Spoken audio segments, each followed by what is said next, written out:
देखिए, बहुत लोग हमको ध्यान के बारे में पूछ रहे हैं, परंतु ये ऐसे पूछने से कुछ भी नहीं मिलेगा, पता नहीं चलेगा। ध्यान की अनेक विधियां हैं, अलग अलग तरीके हैं इसके। आप जिस स्कूल में पढ़ते हैं उनके कानून, उनके कायदे सभी अलग अलग होते हैं। आप जिस गुरु से, आप जिस मुर्शद से, आप जिस भी साधु से, किसी से भी आप साधना के लिए नाम शब्द लेते हैं, तो जो उनकी विधि है, जो वो बताता है, उसी के अनुसार चलना होता है।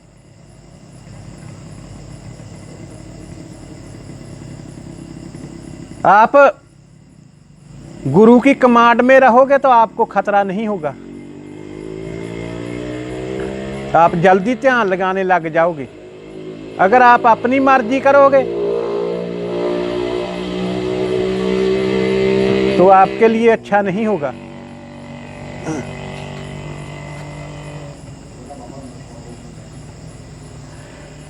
जब हम ध्यान लगाते हैं, इसके लिए पहले तैयारी करते हैं। क्यों हम इष्ट बनाते हैं 41 दिन? कई लोग ऐसे हैं जो व्रत रखते हैं, हम भी रखते हैं, टूने लगाते हैं। कई लोग ऐसे अंदर बैठते हैं। जिस जगह साधना करनी है वो एकांत में होना चाहिए। सबसे पहले तो ये बात है।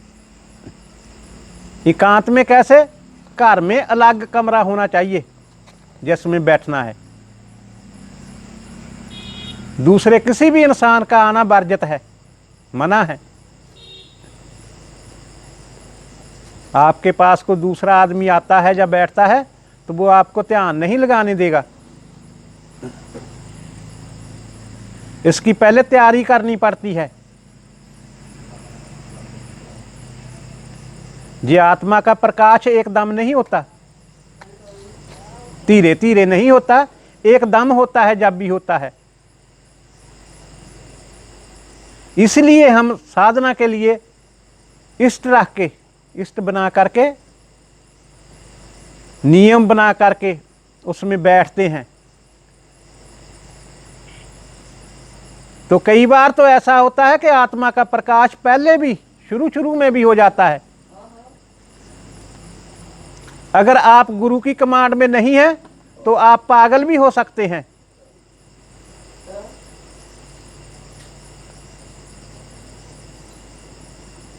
आप गुरु से बात करते हैं, गुरु के अंडर रहते हैं, तो वो आपको समझाता है कि बेटा ऐसे करो, ऐसे करो।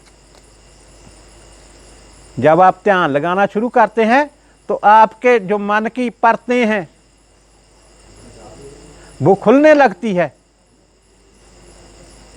आपको ऐसे ऐसे कई दृश्य, कई सीन दिखाई देने लगेंगे जब आप ध्यान साधना में बैठोगे। परंतु उनमें डरना नहीं, ना ही बोलना है। आप उनको देख सकते हैं। आप ध्यान साधना में मगन रहिए।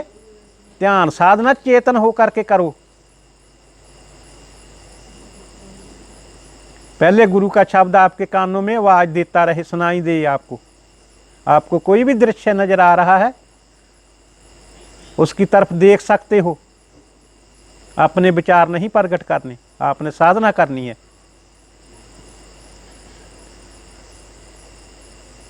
आपके मन के ऊपर जो मैल जमी हुई है मोह माया की, उसको साफ जरूर करना है। मन को एकदम बस में नहीं किया जाता, ना ये एकदम होता है। ये बहुत चंचल है। इसको धीरे धीरे अभ्यास से अपने बस में किया जाता है।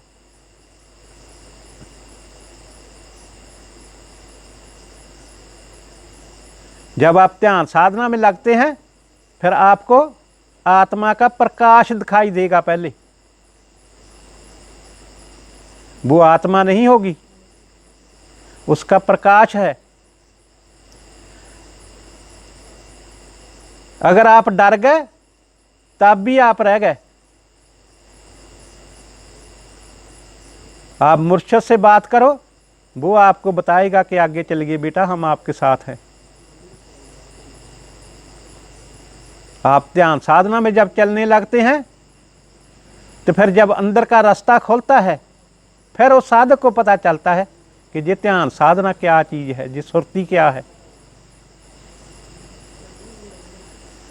आपने उस प्रकाश को पार करना है ध्यान साधना में।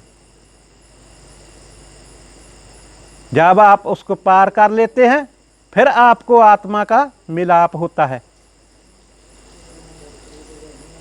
ऐसे ध्यान साधना की जाती है। सुनने से या ऐसे पढ़ लेने से अपने आप अभ्यास कभी भी मत करो।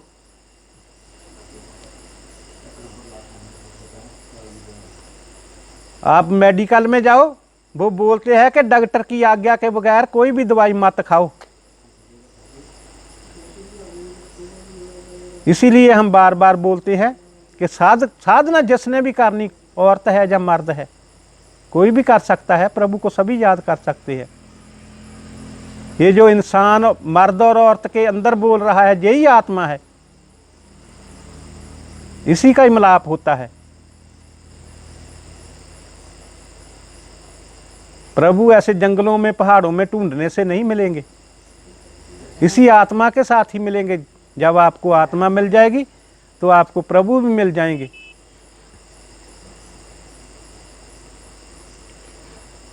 पहले आप अपने मन को साफ करो साधना करने से पहले।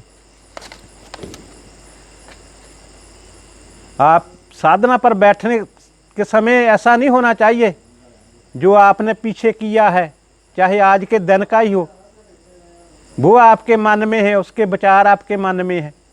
जहाँ आप जो कल करने वाले हैं वो विचार आपके मन में है। ऐसा नहीं होना चाहिए कि हमारी दीदी, हमारी बहन बहुत कष्ट में है, हमारा भाई उधर बाहर गया है, उसको तनख्वाह कम मिल रही है। ऐसे विचार कोई भी नहीं होना चाहिए। आप शांत मन होकर साधना करोगे तब तुम उस रास्ते पर चल सकते हैं।